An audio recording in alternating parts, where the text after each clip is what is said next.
그들이 조반 먹은 후에 예수께서 시몬 베드로에게 이르시되 요한의 아들 시몬아 내가 이 사람들보다 나를 더 사랑하느냐 하시니 이르시되 주님 그러하나이다.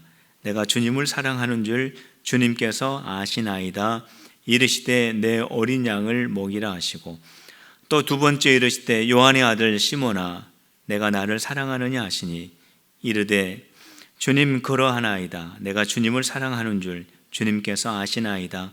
이르시되 내 양을 치라 하시고 세 번째 이르시되 요한의 아들 시몬아 내가 나를 사랑하느냐 하시니 주께서 세 번째 내가 나를 사랑하느냐 하심으로 베드로가 근심하여 이르되 주님 모든 것을 아시오매 내가 주님을 사랑하는 줄을 주님께서 아시나이다. 예수께서 이르시되 내 양을 먹이라. 아멘. 오늘은 스승의 주일입니다. 우리 교회학교 선생님들이 자녀들을 매주일 가르치면서 땀을 흘리며 수고하고 있는 그것을 우리 교회가 위로하고 우리 성도들이 격려하는 그러한 주일입니다. 특별히 오늘 광고에서도 말씀을 드렸던 것처럼 청년부에서 또 오늘 이렇게 점심을 준비를 했습니다. 우리 청년들이 음식을 또 만들기도 하고 또 오늘 서빙도 하고 뭐 여러 가지로 정리도 하고 하는 그러한 모습을 준비를 했는데 우리 청년들이 참 교회에서 크고 작은 일 또 굳은 일 얼마나 많이 하는지 모릅니다. 우리 귀한 청년들 생각할 때 늘 고맙게 생각을 합니다. 또 오늘 우리 오후 예배 때에는 오후 예배 마치고 IM쌤이라고 하는 그런 귀한 시간을 갖습니다. 우리 1부는 우리가 함께 축복하는 시간을 갖고 2부 시간에는 우리 여전도에서 준비한 귀한 식사를 함께 나누면서 더 귀한 교제를 가지려고 합니다. 우리 선생님들이 수고하고 애쓰는 것에 비하면은 너무나 작은 것이지만 그래도 우리가 정성을 모아서 우리 선생님들을 위로하는 그 마음이 잘 전달이 되어서 더 힘을 내어서 우리 교회학교 하나님의 귀한 일꾼들을 일궈내는 우리 귀한 교사들 계속 되어주시기를 부탁을 드립니다. 오늘 말씀을 보면은 부활하신 예수님께서 갈릴리에서 제자들을 만나시는 그러한 장면이 소개가 되어 있습니다. 제자들은 갈릴리 바다에서 밤이 새도록 고기를 잡았지만 한 마리도 잡지 못하고 돌아오고 있을 때에 예수님께서 해안가에 서시면서 그 제자들 향하여 고기를 좀 잡았냐고 그렇게 말씀을 합니다. 그때 제자들이 한 마리도 못 잡았다고 그렇게 대답을 할 때 예수님께서 그러면 그물을 배 오른편에 한 번 던져봐라 라고 그렇게 말씀을 하시죠. 제자들이 순종하는 마음으로 그물을 오른편에 던졌더니 정말로 많은 물고기를 잡을 수 있게 되었습니다. 베드로가 바로 저분이 예수님이라고 하는 것을 알고 베드로의 성격 아시죠? 급한 그 성격대로 바다에 뛰어내려서 예수님에게 달려가게 됩니다. 예수님은 이미 해안가에서 숯불을 피워 놓으시고 그 위에 생선이며 떡을 얹어 놓으셔서 제자들이 아침 먹을 것을 준비해 놓고 계셨습니다. 예수님과 제자들이 생선과 떡을 다 드신 후에 예수님께서 베드로에게 조용히 한 가지의 질문을 하셨습니다. 그 질문은 이러한 것입니다. 요한의 아들 시몬아, 내가 이 사람들보다 나를 더 사랑하느냐? 이 질문을 받은 베드로는 이렇게 대답합니다. 주님, 그러하나이다. 내가 주님을 사랑하는 줄 주님께서 아시나이다. 이때 예수님께서 내 양을 먹이라 이렇게 말씀을 하시죠. 그리고 잠시 후에 예수님께서 또 베드로에게 질문을 하십니다. 요한의 아들 시몬아, 내가 나를 사랑하느냐? 베드로가 대답합니다. 주님, 그러하나이다. 내가 주님을 사랑하는 줄 주님께서 아시나이다. 예수님께서 말씀하십니다. 내 양을 치라. 그리고 잠시 후에 예수님이 또 같은 질문을 베드로에게 하십니다. 요한의 아들 시몬아, 내가 나를 사랑하느냐? 이때 베드로가 대답을 합니다. 주님, 모든 것을 아시오매 내가 주님을 사랑하는 줄 주께서 아시나이다. 예수님께서 베드로에게 내 양을 먹이라 이렇게 말씀을 하셨습니다. 내가 예수님을 사랑합니다 라고 대답한 베드로는 어떤 사람인가요? 예수님께서 빌라도 법정에서 신문을 받으실 때에 베드로는 멀리 서서 예수님이 신문 받으시는 것을 지켜보고 있었습니다.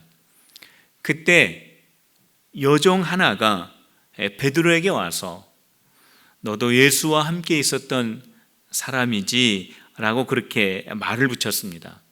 그때 베드로가 당신이 지금 무슨 말을 하는지 나는 모르겠다 라고 그렇게 대답을 해버렸습니다. 그리고 베드로는 조금 자리를 옮겨서 있을 때 또 다른 여종이 베드로에게 이렇게 말을 합니다. 당신은 예수와 함께 있었던 사람이 맞습니다 라고 그렇게 말을 합니다. 이때 베드로가 뭐라고 했냐면 나는 저 사람 몰라 그렇게 대답을 합니다. 그리고 잠시 후에 여러 사람들이 베드로를 바라보면서 당신 하는 말투가 예수님의 제자들하고 같은데 라고 그렇게 몰아붙입니다. 그때 베드로가 뭐라고 했는지 아십니까? 욕을 했습니다. 그리고 저주를 했습니다. 나 예수라는 사람 몰라 라고 욕하며 저주하면서 그렇게 부인했습니다. 그런데 베드로가 그렇게 예수님을 모른다고 부인하고 욕하고 저주할 때 신문 받으시는 예수님이 고개를 돌려서 예수님이 베드로를 쳐다봤습니다. 베드로도 예수님이 자기 자신을 바라보는 것을 보고서 그때서야 예수님께서 너는 닭이 울기 전에 3번 나를 부인할 것이다 라고 하는 예수님의 말씀이 생각이 나서 밖으로 뛰쳐나가서 통곡한 사람이 베드로입니다. 예수님 모른다고 3번 부인하는 그 베드로의 모습을 예수님께서 뒤에서 느끼시면서 그리고 그 베드로의 모습을 바라보시면서 예수님의 마음은 어떠하셨을까요? 베드로는 12명의 제자 가운데 수제자입니다. 그렇기 때문에 예수님께서 베드로를 각별히 생각한 제자가 바로 베드로입니다. 그런데 그 베드로가 예수님께서 애정을 가지셨던 그 베드로가 예수님을 모른다고 부인하고 그것도 더 모자라서 욕하고 저주하는 그 베드로의 모습을 예수님께서 보셨을 때 예수님의 마음은 큰 상처를 입으셨을 것입니다. 그런데 부활하신 예수님이 지금 베드로 앞에 나타나셔서 베드로에게 처음 하시는 그 말씀, 베드로야, 너 그때 왜 그랬니? 내가 그때 그렇게 말했을 때 그것을 보는 내 마음은 채찍에 맞는 것보다 더 아팠다. 어떻게 나에게 그렇게 할 수 있니? 충분히 예수님은 베드로에게 그렇게 질문을 할 수 있었습니다. 그런데 예수님은 베드로에게 그렇게 질문하지 않으셨어요. 예수님은 다른 질문을 베드로에게 하셨습니다. 베드로야, 너는 나를 이 사람들보다 더 사랑하느냐라고 그렇게 물으셨습니다. 왜 예수님께서 베드로가 그 당시에 예수님을 부인하였는지에 대해서 물어보지 않으셨을까요? 왜 베드로에게 그것을 예수님께서 확인하지 않으셨을까요? 그 질문, 왜 그때 그랬냐고 하는 그 질문은 베드로에게도 의미가 없고 예수님에게도 아무런 의미가 없는 질문이기 때문에 그렇습니다. 왜 베드로가 그때 예수님을 모른다고 부인을 했겠습니까? 두려웠기 때문입니다. 내가 예수님하고 같은 사람이라고 대답하면 예수님처럼 저렇게 무서운 채찍에 맞을 것이 너무나 두려웠기 때문입니다. 예수님은 그것을 알고 계셨어요. 베드로가 너무 두려웠기 때문에, 베드로가 너무 무서워했기 때문에, 예수님이 죽을 정도로 맞는 그 채찍 앞에서 나도 예수님하고 같은 사람이라고 말할 수 없는 베드로라는 것을 예수님이 너무나 잘 알고 계셨기 때문에 물을 필요가 없었던 것입니다. 우리는 불필요한 질문에 붙잡혀 있을 때가 많이 있습니다. 우리는 우리 스스로를 향해서 이러한 질문을 많이 합니다. 내가 그때 그렇게 하지 말았어야 했는데, 내가 과거에 왜 그랬을까? 내가 왜 그랬지? 내가 왜 그러한 실수를 했지? 그 실수를 생각하면서 두고 후회하는 경우가 있습니다. 물론 잘못을 반복하지 않기 위해서 반성하는 자세는 참 중요합니다. 그러나 실수한 것을 두고 계속해서 후회하고 계속해서 안타까워하고 속상해하고 실망스러워하고 더 나아가서 내 자신을 미워하고 이러한 것은 옳은 것이 아닙니다. 성도 여러분, 내 자신의 과거를 후회하고 안타까워하고 속상해하고 실망하고 내 스스로 원망한다고 해서 지나간 과거가 변화되는 것이 아니기 때문에 그렇습니다. 자꾸 속상해하고 실망해하고 미워하고 후회하고 안타까워하면 내가 내 자신에 대해서 좌절하게 되고 낙심하게 될 수밖에 없기 때문에 그렇습니다. 자꾸 그러한 질문과 그러한 생각에 붙잡히게 되면은 불행한 삶을 살 수밖에 없기 때문에 그렇습니다.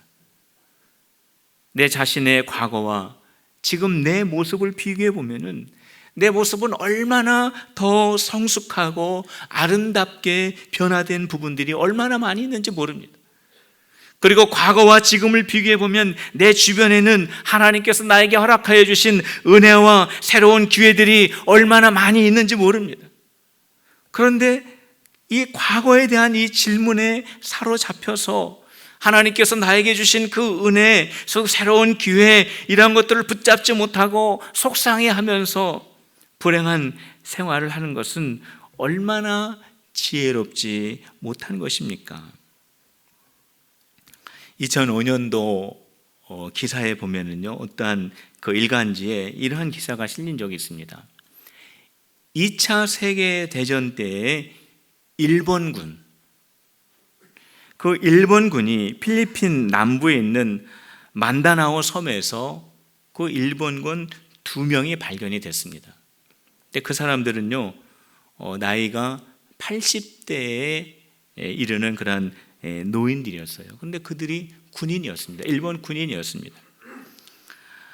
미군이 필리핀 그 지역을 폭격했을 때 그 많은 대다수의 일본군들이 철수하고 흩어져서 다 돌아가게 되었는데 그 대열에 합류하지 못하고 이탈되면서 이미 전쟁이 끝난 것이 60년이 지났는데도 불구하고 그 만다나오 그 깊은 산속에서 이 두 군인이 전쟁이 끝난지도 모르고 60년 동안 평생 숨어서 전쟁하며 그렇게 살았다라고 하는 그러한 기사를 읽은 적이 있습니다.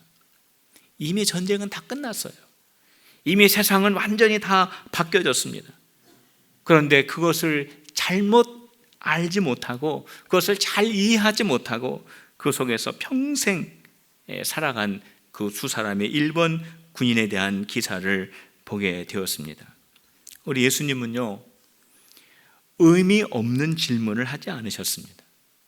베드로에게 아주 의미 있는 질문을 한 가지 하셨습니다. 질문 한 가지 딱 하셨어요. 그것은 무슨 질문이냐면, 너는 나를 이 사람들보다 더 사랑하느냐? 라고 하는 질문을 하셨어요. 똑같은 질문을 3번 하셨습니다. 이 질문은 베드로에게 그리고 예수님에게 너무나 중요한 것이기 때문에 예수님께서 그 질문을 하셨습니다. 예수님께서 베드로야, 요한의 아들 시몬아, 너는 나를 사랑하느냐? 라고 그렇게 물으실 때에 베드로가 그렇습니다. 내가 주님을 사랑합니다. 그렇게 대답을 하면서 여기에 한마디를 덧붙였습니다. 여기 베드로가 한마디를 덧붙인 것이 있는데, 그것은 뭐냐면, 내가 주님을 사랑하는 줄 주님은 아십니다 라고 하는 것을 덧붙이게 됩니다. 왜 베드로가 주님은 모든 것을 다 아십니다 라고 하는 이 말을 덧붙였을까요? 주님은 모든 것을 아십니다. 내가 주님을 사랑하는 줄 주님은 아십니다 라고 하는 이 짧은 문장 속에는 베드로의 뉘우침이 담겨져 있기 때문에 그렇습니다. 만일 베드로가 네, 예수님, 저는 예수님을 사랑합니다 라고만 대답했다면 아마 그 대답은 예수님의 마음을 더 아프게 했을지도 모릅니다. 베드로는 예수님을 모른다라고 3번이나 부인한 사람입니다. 예수님을 저주한 사람입니다. 예수님 앞에서 욕하면서 나는 저 사람 모른다라고 그렇게 했던 사람입니다. 그런데 예수님이 요한의 아들 시몬아, 내가 나를 사랑하느냐? 라고 물으셨을 때 네, 저는 예수님을 사랑합니다 라고만 대답했다면 그 대답은 얼마나 양심이 없는 대답이었겠습니까? 그런데 다행히 베드로가 그렇게 대답합니다. 예수님, 제가 예수님 사랑하는 거 예수님 아시지요? 저 예수님 사랑합니다. 그러나 예수님 다 아시지요? 제가 예수님 사랑하는 거 다 아시지요? 제가 예수님을 어떻게 사랑했는 거 다 아시지요? 이게 무슨 뜻입니까? 저는 예수님 사랑합니다. 그런데 제가 예수님 모른다고 3번 부인하고 예수님에게 욕하고 예수님을 저주하고 그렇게 예수님 앞에 했지만 그럼에도 불구하고 제 마음속 한편에는 예수님을 사랑하는 마음이 있다는 거 주님 아시지 않습니까? 제가 채찍 맞을까 봐 두려워서 예수님을 모른다고 했던 거 주님 아시지 않습니까? 그러나 여전히 내 마음속에 예수님을 사랑하는 거 주님 아시지 않습니까? 예수님을 사랑한다고는 하지만은 그렇게 위험하고 두렵고 무서운 상황 속에서 예수님을 부정할 수밖에 없는 나의 사랑이라는 거 주님 아시지요? 저는 그렇게 부족합니다.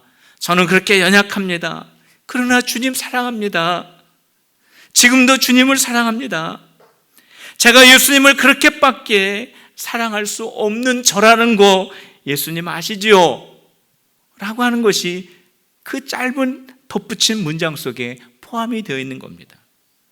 이 속에는 베드로의 뉘우침이 담겨져 있고 여전히 예수님을 사랑하는 그 고백이 그 속에 담겨져 있는 겁니다.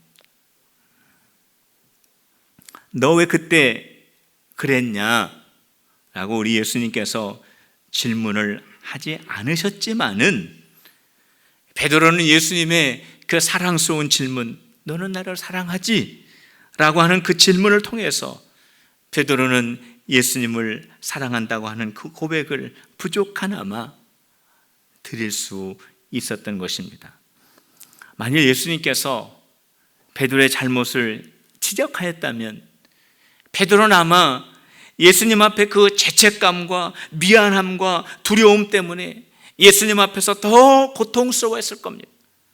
예수님 앞에 자기 속에 남아있는 그 사랑의 고백도 아마 하지를 못했을 거예요. 그런데 예수님께서 베드로야, 너 나 사랑하느냐? 라고 그렇게 사랑스럽게 물어주실 때에 베드로는 자기의 연약함도 인정하면서 예수님 앞에 사랑을 고백하는 자리로 나올 수 있었던 것입니다. 잘못한 거 지적한다고 해서 잘못한 것을 뉘우칠까요? 잘못한 사람도 잘못됐다는 것을 모를까요? 오늘 예수님께서는 변함없는 사랑이 뉘우치게 한다라고 하는 것을, 변함없는 사랑이 다시 사랑할 수 있게 한다라고 하는 것을 우리에게 아주 분명하게 보여주고 있는 것입니다.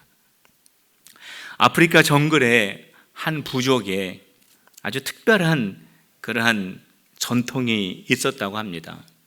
그 마을에서 도둑질을 하다가 붙잡히게 되면은 마을 모든 부족 식구들이 한 자리에 다 모이게 된다고 합니다. 그리고 그 도둑질한 그 사람을 가운데에다가 세워놓고 마을 사람들이 한 사람씩 그 도둑에게 다가가서 칭찬 한 가지씩을 해준다고 합니다. 너는 원래 좋은 친구였다. 너는 남을 잘 도와주는 사람이었다. 너는 사냥을 잘하는 특기가 있다. 너는 몸이 건장하다. 너는 머리가 좋다. 너의 가정은 행복하다. 이렇게 그 부족에 있는 마을 사람들이 시간이 걸리지만 다 일일이 한 사람씩 그 도둑에게 가서 칭찬을 한다는 거예요. 너는 원래 도둑이 아니었다. 너는 나의 진실한 친구였고, 너는 우리의 진정한 이웃이었고, 너는 우리의 부족 가운데 한 사람이었다라고 그렇게 진솔하게 칭찬을 해주면서 그 도둑질한 그 사람이 그 가족들이 하는 그 칭찬의 말을 들으면서 눈물을 흘리고 결국에는 원래 상태로 돌아오게 한다라는 것이 바로 이 부족의 전통이었다라고 하는 것입니다. 도둑질한 그 사람의 잘못을 지적하고 그것을 드러내고 벌하는 그러한 방식이 아니라 칭찬하고 사랑하고 격려하고 위로하면서 그 죄를 뉘우치게 하는 것이 바로 이 부족의 전통이었습니다. 그래서 우리 예수님께서 베드로에게 너는 나를 사랑하느냐라고 그렇게 질문을 한 것입니다. 사랑만이 모든 것을 원래의 자리로 돌아오게 하는 것입니다. 예수님께서 사랑의 질문을 하신 또 하나의 이유가 있다면 베드로에게 주님의 일을 맡기시기 위함이었습니다. 예수님께서 베드로야 너는 나를 사랑하느냐 그렇게 물으셨을 때 베드로가 주님 아시죠? 제가 주님을 사랑하지 않습니까? 이때 예수님께서는 베드로의 대답을 들으시고 참 기뻐하셨습니다. 왜냐하면 베드로의 대답은 뻔뻔한 대답이 아니었기 때문에 그렇습니다. 주님, 저는 부족하지만 그래도 주님을 사랑합니다.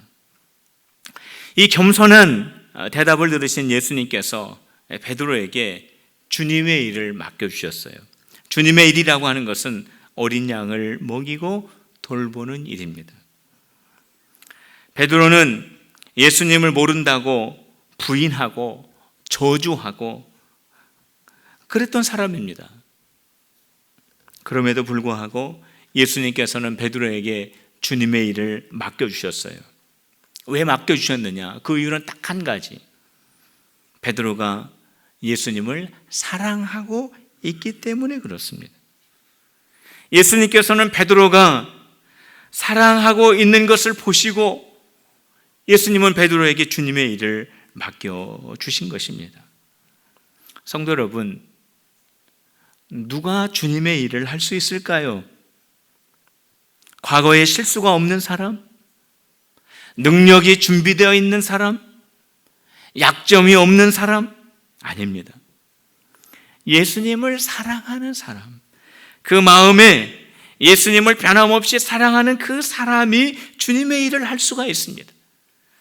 부끄러운 과거가 있어도, 능력이 다소 부족하더라도, 연약함이 많더라도 그 마음속에 예수님을 겸손하게 사랑하는 그 사람이 주님의 일을 할 수 있습니다. 주님의 일을 하는 사람들은 그것을 꼭 확인해 봐야 합니다. 내가 겸손하게 예수님을 사랑하고 있는가?